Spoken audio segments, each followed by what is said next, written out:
हरभजन कौर का ताल्लुक अमृतसर के राजा सांसी के एक जमींदार परिवार से था।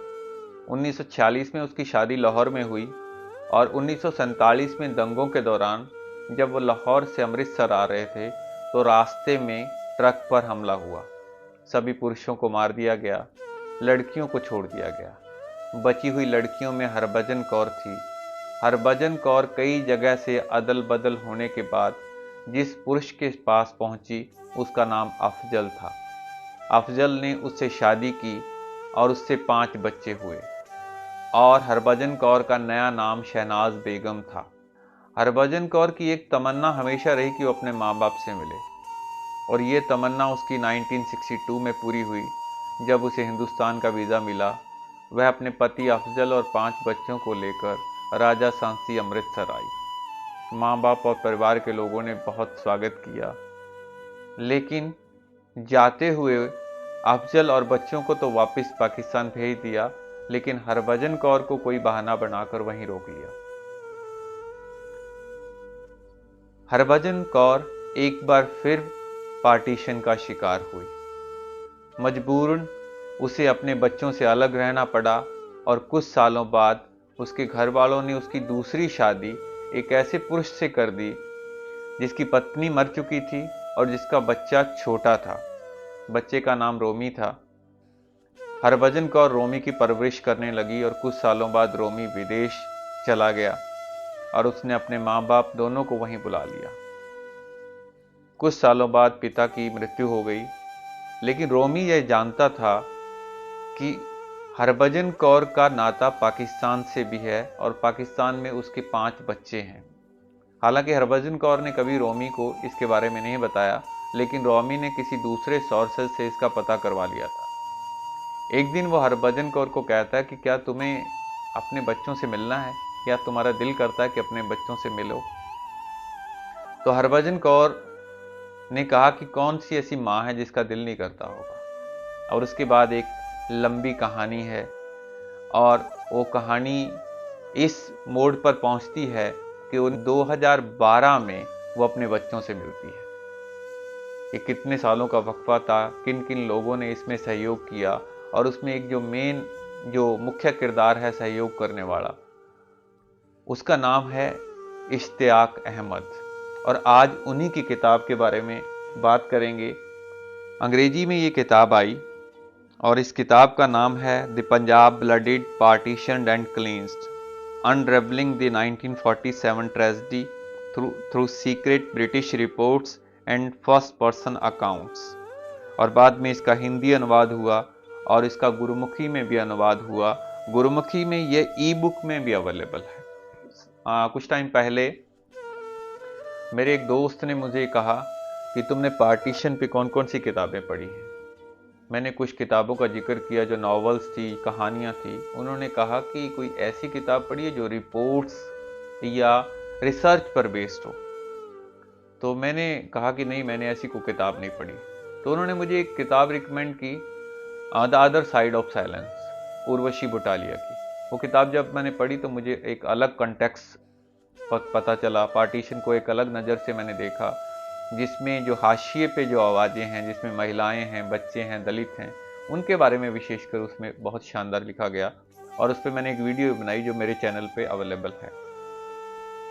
लेकिन इश्तियाक अहमद साहब जो एक पॉलिटिकल रिसर्चर हैं या पॉलिटिकल साइंटिस्ट हैं या सोशल रिसर्चर कहें, उन्होंने तो इससे भी आगे बढ़कर ये जो किताब जो लगभग 700-800 पन्नों की है, हिंदी में ये 792 इसके पन्ने हैं, इतनी डिटेल्ड स्टडी है जिसमें प्राइमरी और सेकेंडरी सोर्सेज दोनों लिए गए हैं। प्राइमरी सोर्सेज में उन लोगों को लिया गया, उनके इंटरव्यू किए गए हैं कि जिन्होंने अपनी आंखों से इस पार्टीशन की इस त्रासदी को देखा। उनमें वो लोग भी थे जो दंगों में शामिल भी रहे, जो कत्लेआम में भी शामिल रहे। उनमें वो भी लोग थे जो लोगों की जानों को भी बचा रहे थे। तो ऐसी बहुत सी कहानियाँ, जो मैंने अभी हरभजन कौर की कहानी सुनाई, ऐसी बहुत सी कहानियाँ इस किताब में और भी हैं। और जो मुझे एक और बहुत इमोशनल कर देने वाली जो चीज़ थी कि जब पार्टीशन के बाद 1955 में एक टेस्ट मैच हुआ और जिसमें सभी पंजाबियों को शामिल होने के लिए न्योता दिया गया, जिसमें पूर्व और पश्चिम पंजाब दोनों पंजाब के लोग शामिल थे। और वो क्रिकेट मैच देखने के बाद एक कवि उस्ताद दामन जो मंच पर आए और उन्होंने एक कविता की लाइनें जो पढ़ी, लाली अखियां दी पई दस दिए, रोए तुसी भी हो रोए असी भी हां। और इसके बाद सब रोने लग गए। पूर्वी और पश्चिमी पंजाब के जितने भी लोग उसमें शामिल थे वो इस कविता के दुख में इतना बह गए कि सब, पूरा जो प्रत्यक्षदर्शी जो इस प्रोग्राम के थे वो बताते थे कि सब रो रहे थे।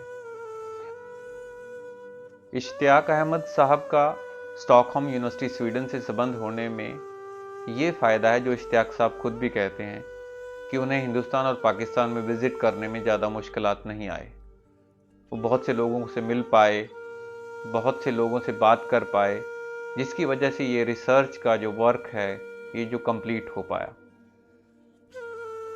और इस पूरी किताब की जो शुरुआत है वो एक सिद्धांत जिसे जातीय सफाई कहा जाता है, जेनोसाइड कहा जाता है, उस सिद्धांत की व्याख्या है। और उसके बाद लगभग ये 3 चरणों में ये किताब पूरी होती है। और जो पहला चरण जो 1945 में जो इलेक्शन हुआ और इलेक्शन में क्या कुछ हुआ उसके बारे में है। और दूसरा चरण जो 47 मार्च से लेकर अगस्त तक जो कुछ हुआ उसके बारे में है। और तीसरा चरण जो 15 अगस्त 1947 से 31 दिसंबर 1947 तक जो पंजाब में हुआ उसमें हर एक डिवीज़न, चाहे वो लाहौर डिवीज़न हो, चाहे वो रावलपिंडी हो, मुल्तान हो, या पूर्वी पंजाब में आ गई अमृतसर, जालंधर और अंबाला डिवीज़न हो। इस किताब में हरियाणा, पंजाब, हिमाचल और पश्चिमी पाकिस्तान का ऐसा कोई भी शहर, ऐसा कोई भी जिला नहीं है जिसका जिक्र नहीं है। इस किताब में बहुत इंटरेस्टिंग फैक्ट्स भी हैं जिनके बारे में हो सकता है बहुत से लोगों को ना भी पता हो, जैसे कि हमारा देश 15 अगस्त को आज़ाद हुआ, पाकिस्तान 14 अगस्त को उसके बारे में मनाते हैं, लेकिन जो सीमा रेखा तय हुई वो 17 अगस्त को हुई, जिसको रेडक्लिफ अवार्ड के नाम से जाना जाता है। इसके अलावा जो हिंसा हुई वो हिंसा का इतना लंबा समय रहा जिसका मुझे इससे पहले अंदाज़ा नहीं था। मुझे लगता था कि अगस्त में सब लोग इधर से उधर चले गए थे, लेकिन इस किताब के पढ़ने के बाद मुझे पता चला कि सितंबर, अक्टूबर, नवंबर तक भी लोग सोच रहे थे कि हमें जाना चाहिए या नहीं जाना चाहिए।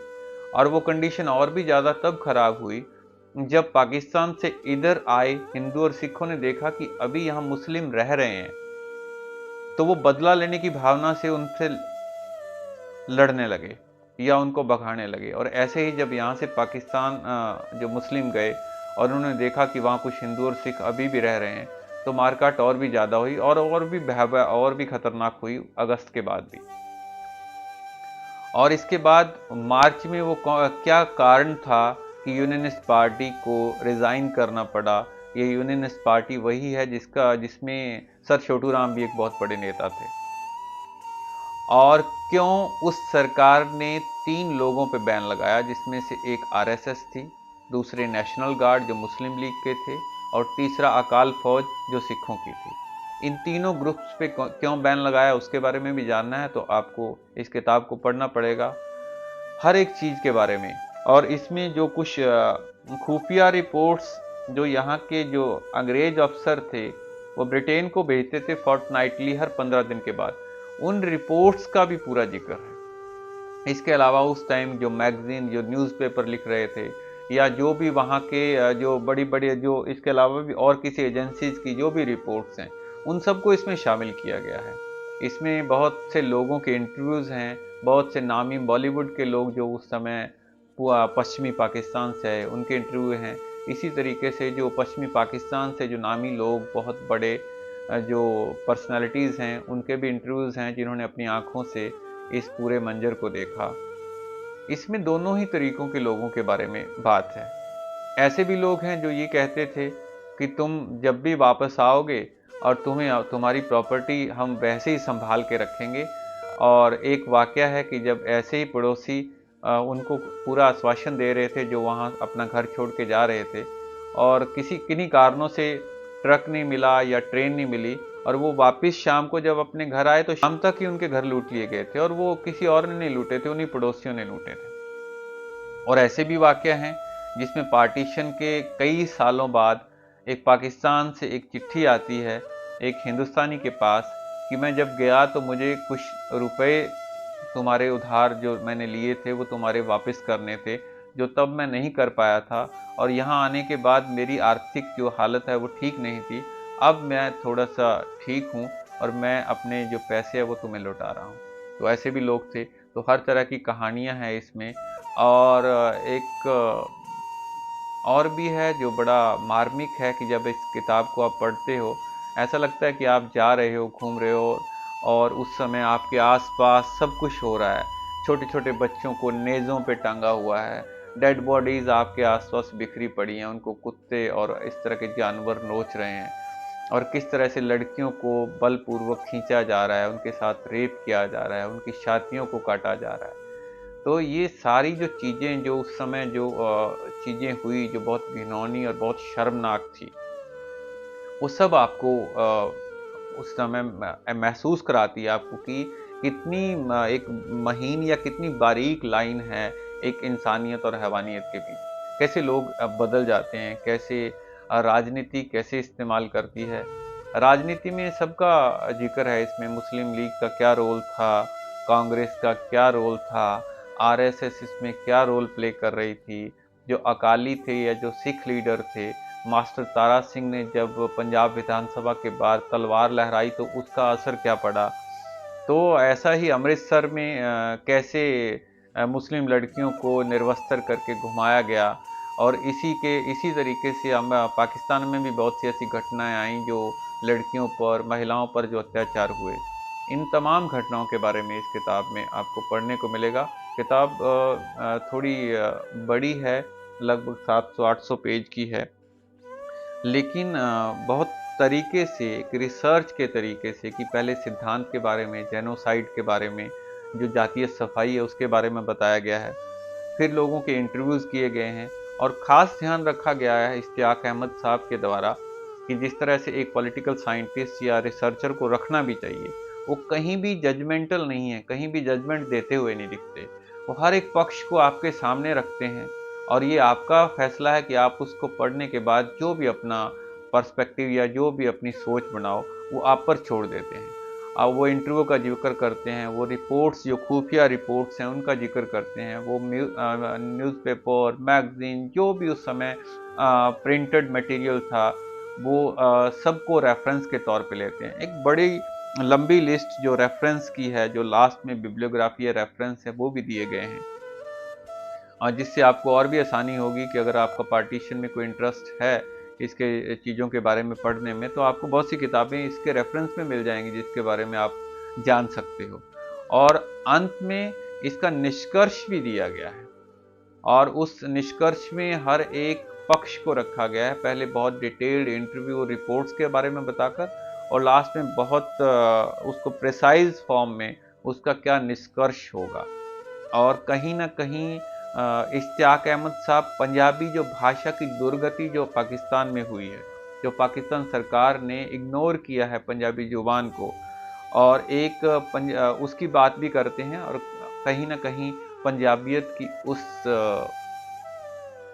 एक पहचान की भी बात करते हैं कि पंजाबियत की पहचान महज हिंदू या मुस्लिम तक ही सीमित नहीं है।